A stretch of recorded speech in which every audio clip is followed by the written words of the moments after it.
Donald Trump firing back against Democrats who some say are using the alleged Russian hack to try and delegitimize his election win. The president-elect saying, if Russia or some other entity was hacking, why did the White House wait so long to act? Why did they only complain after Hillary lost? And did President Obama admit Trump is right by saying this? I think there is no doubt that when any foreign government tries to impact the integrity of our elections, that we need to take action, and we will.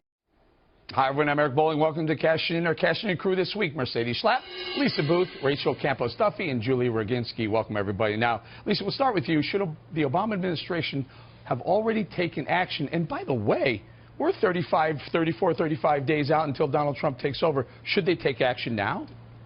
Well, they should have taken action, and that's why I think there's this viewpoint that it seems to be largely political. And by and large, you look at the messengers who are pushing this narrative that the Russians tipped the election in favor of Donald Trump. They really lack credibility. It's either Nancy Pelosi's daughter who is pushing this message from the electors, Hillary Clinton's campaign themselves, who were really critical of Donald Trump's comments and concerns over voter fraud, and wanting to see the election results. She criticized him during the election. Also, who claimed that Hillary Clinton's email system on her server, which was less secure than Gmail, was never hacked. You also have the media pushing this narrative that has proven throughout this general election just the sheer bias that they have against Donald Trump, and also the Obama administration themselves, which has lied to the American people, pushed propaganda surrounding Benghazi, also lied about the Iran ransom. Let's not get too far away from this topic. We'll get to whether or not the Russians hacked and whether or not the hacking actually influenced the election. But Julie, I want to ask you, President Obama right there said, we will take action. What type of action do you think he will take? Well, it's getting late in the game for him to have taken action. I wish that Mitch McConnell and others had joined him in a bipartisan manner when he asked to do this and put out a statement back during the election saying that the Russians are hacking. Look, there's no disagreement that the Russians hacked in our intelligence community. The only disagreement appears to be what the purpose of the hack was, whether it was to help Donald Trump or just to delegitimize or to have people lose faith in our political institutions. The fact that they hacked is something that across the board all intelligence agencies agree with.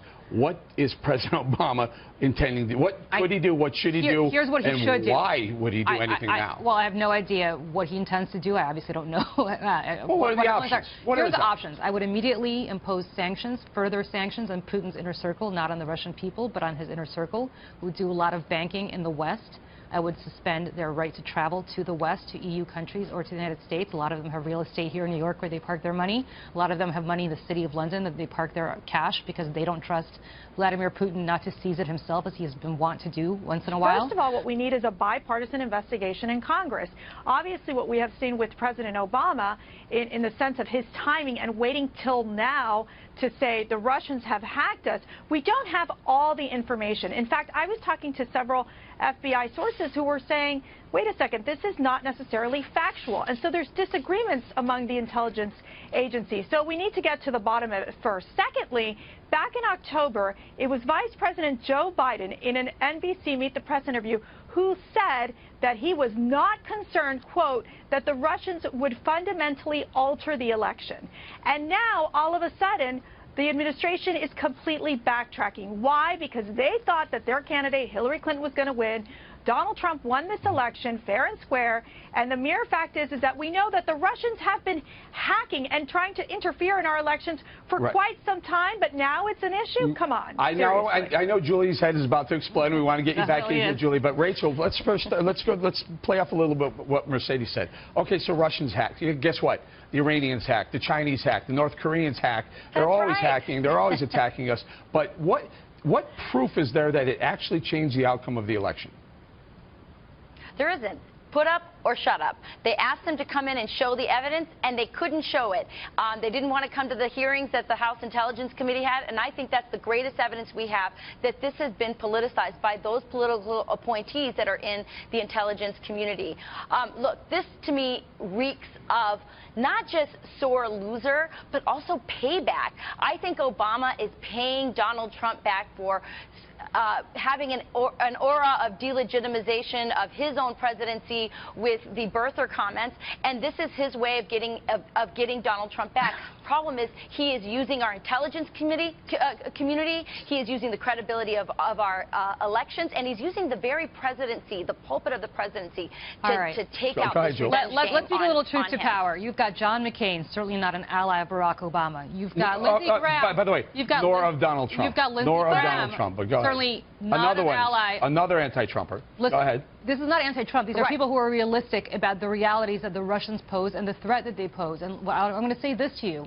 If you don't think that the Russians and Vladimir Putin, if they do not get any kind of penalty for this, are not going to be emboldened to one day do the same thing to this president or to the Republican National Committee, they will. Hold on. President Obama has turned a blind eye to the aggression of Russia, China, and Iran throughout his presidency. He also meddled and tried to out Benjamin Netanyahu in the Israeli elections.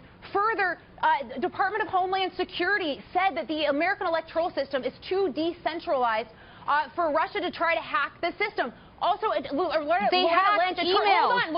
Lynch We can't just throw this out there. This week, Julian Assange went on with Sean Hannity and said, guess what? Those emails weren't hacked. They were leaked to us. Mercedes. How did you think they got them? How do you think they got them?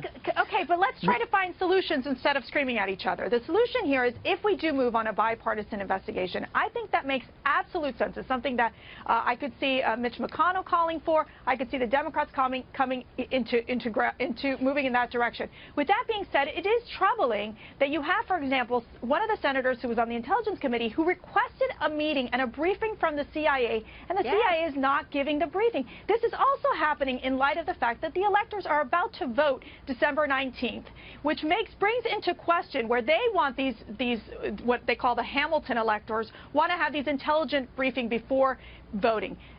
Quite frankly, this was an issue that the Obama administration failed to address in a timely manner. And now, I do believe you seek and try to find solutions to figure out how you deal with cybersecurity in the United States, because the issue could be bigger, which is that of attacking our power grids, of attacking our railroads, etc. This is it. Go ahead, Rachel. Well, it was under the Democratic administration that the Russians got away with murder, going into Crimea, the inhumane actions they're taking in Syria, the red line. Why would they want a strong guy like Donald Trump in? Why wouldn't they? It just doesn't make sense. Are you kidding? Donald Trump, who didn't realize when he was asked whether the Russians had already gone into Ukraine. Donald Trump, who's talking about potentially lifting sanctions on Russia after everything they've done. Donald Trump, who thinks that there could be some sort of accommodation with their ally, Bashar al-Assad. Donald Trump, who basically is talking about weakening NATO. You guys, this is the one issue. Information influence the election in any way. Let me put it to you this way. You cannot possibly say that Donald Trump. I think we touched a nerve. I think we found a very, very hot topic. I can't believe the Democrats are being hawkish on Russia. Under President Obama, it has been the weakest administration. We're going to leave it with this. Remember what President Obama said to Mitt Romney at a debate. He said, hey, Mitt, about Russia, the 80s want their foreign policy back. He was wrong and he was wrong about that. Yes, that's right. Coming up.